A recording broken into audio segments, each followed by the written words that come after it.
California से इस वक्त प्रोफेसर नईम जफ़र हमें ज्वाइन कर रहे हैं यूनिवर्सिटी ऑफ कैलिफोर्निया बर्कले से। प्रोफेसर साहब, बहुत शुक्रिया वक्त देने के लिए। सर, कल से लेके अब तक जो सिलसिला रहा मुज़ाकरात का, क्या एक्सपेक्टेशंस थी और जो इस वक्त हमने देखा है जेडी वेंस की आखिरी जो गुफ्तगू, आखिरी जो उनकी ब्रीफिंग है, डील नहीं हो सकी है, रवाना हो गए वहां से, क्या एक्सपेक्टेशन थी और क्या हुआ, क्या कहना चाहेंगे? मैं तो इसको काफी इनकरेजिंग समझता हूँ। देखें, कोई का एक्सपेक्टेशन ये नहीं थी कि यहाँ मुज़ाकरात के बाद में कोई साइन कर देंगे एग्रीमेंट।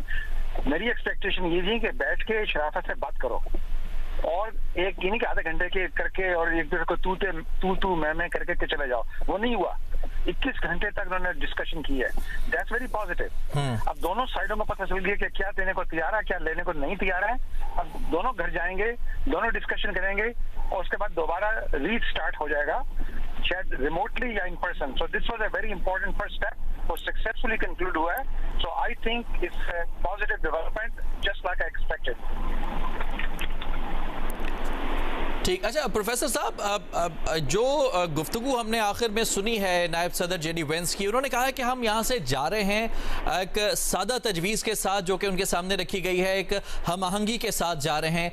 किसी तरह से दरवाज़ा बंद होने की या फिर कोई अग्रेशन की कोई जो है हमें बात नज़र नहीं आई है। तो इसको एक पॉजिटिव एलिमेंट समझा जाए और ये मुज़ाकरात ख़त्म हुए तो ये उम्मीद जाहिर की जा सकती है कि इस तरह के मुज़ाकरात कंटिन्यू रहेंगे और मामलात पॉजिटिविटी की तरफ बढ़ेंगे। बिल्कुल, आपकी बात बिल्कुल सही है। देखें, किसी भी जब दोनों साइडें इतने ज्यादा ऑपोजिट एंड पे थी, this is the best outcome we could have hoped for.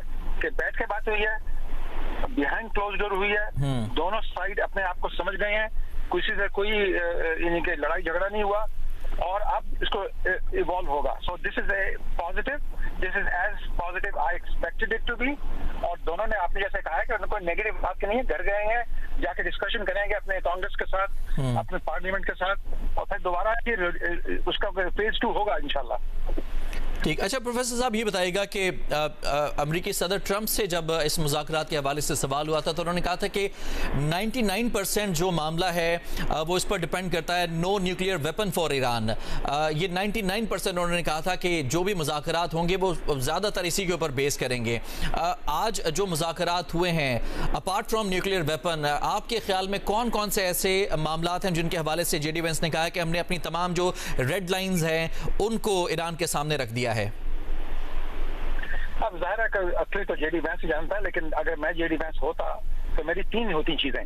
Number 1 कि आप इसके बाद जौहरी जो एटॉमिक बम नहीं बनाएंगे, उसके लिए या तो जो आपके पास है यूरेनियम वगैरह वो तो एक्सपोर्ट कर देंगे किसी फ्रेंडली कंट्री को या अंडर इंटरनेशनल ऑब्जर्वेशन होगी, लेकिन इन एक्सचेंज में हम सैंक्शन भी उठा लेंगे आपसे और इन एक्सचेंज में आपको सिविलियन न्यूक्लियर पावर की इजाजत देंगे अंडर कंट्रोल। एक ये बात रखूंगा। दूसरी बात हो कि ये आप हरमुज को खोल दें और कम से कम इसको इंटरनेशनल वाटर डिक्लेयर करेंगे, लेकिन आपको हम 6 महीने या 9 महीने या 1 साल तक टोल कलेक्ट करने देंगे ताकि आपकी रिकंस्ट्रक्शन हो जाए। ये बात बस कह के मैं घर जाऊंगा। ये 2 मिनिमम चीजें हैं। इसमें ट्रंप भी अपनी विक्ट्री डिक्लेयर कर सकते हैं और हरमुज का मामला भी तकरीबन ठीक हो सकता है फर्ज दुनिया के लिए, और दैट्स इट। अब एवरीथिंग एल्स बाद में बात करेंगे। तो देखें, ये अगर न कहा है तो फिर आगे चल सकती है।